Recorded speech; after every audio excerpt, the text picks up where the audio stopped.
মিনিকেট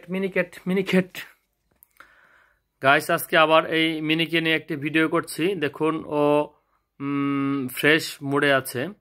তো বিড়াল যখন ফ্রেশ মুডে থাকে তখন সে এভাবে নিজের গায়ে চাটাচাটি করতে থাকে। আর যখন আপনাকে সে ভালোবাসবে বা আপনার প্রতি ভালো ধারণা সে পোষণ করবে, তখন কিন্তু সে আপনার পায়ের কাছে আসবে, আপনার মানে সংস্পর্শ আশা করবে এবং আপনার গায়ে কিন্তু সে চাটাচাটি করবে এভাবে। তো এটা হচ্ছে তার ভালোবাসার বা ভালো লাগার একটা প্রকাশ আর কি। তো দেখুন, বিড়ালটা এখন খুব আনন্দে আছে, বা এখন সে খেয়েছে, তো খাওয়া দাওয়ার পরে রিল্যাক্স মোডে আছে।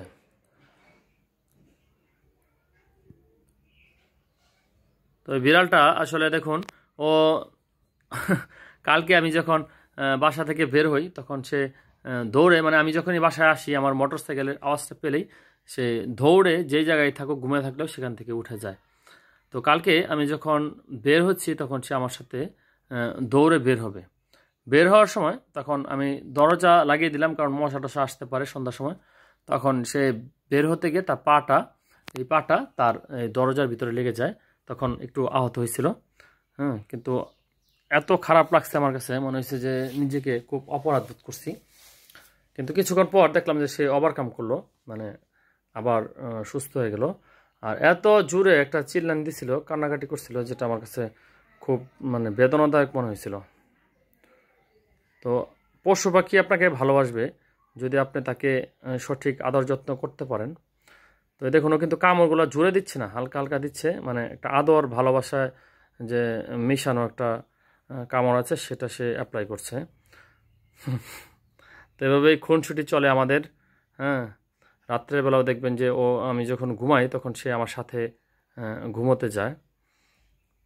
তো যারা বিড়ালকে ভালোবাসেন তারা, আমি মনে করি তাদের মেন্টালিটি অনেক ভালো।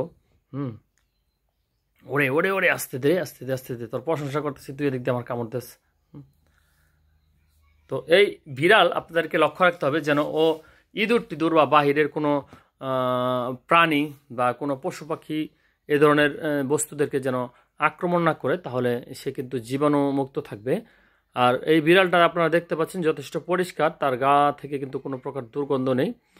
কারণ ওকে আমরা প্রতি একদিন পর পর, একদিন না হলে সপ্তাহে 2 দিন কিন্তু আমরা গোসল করাই, এবং ভালো মানের শ্যাম্পু দিয়ে গোসল করাই। নিজে যে শ্যাম্পু ইউজ করি তার চেয়ে বিড়ালের শ্যাম্পু আর একটু দামি বা একটু ভালো শ্যাম্পু ইউজ করাই। আর খাবার দাবারের কথা কি বলবো, ওকে প্রতিদিন 1 পিস করে মাছ দিতে হবে, রুই অথবা কাতল মাছ, এই ধরনের মাছ কিন্তু তাকে দিতে হবে।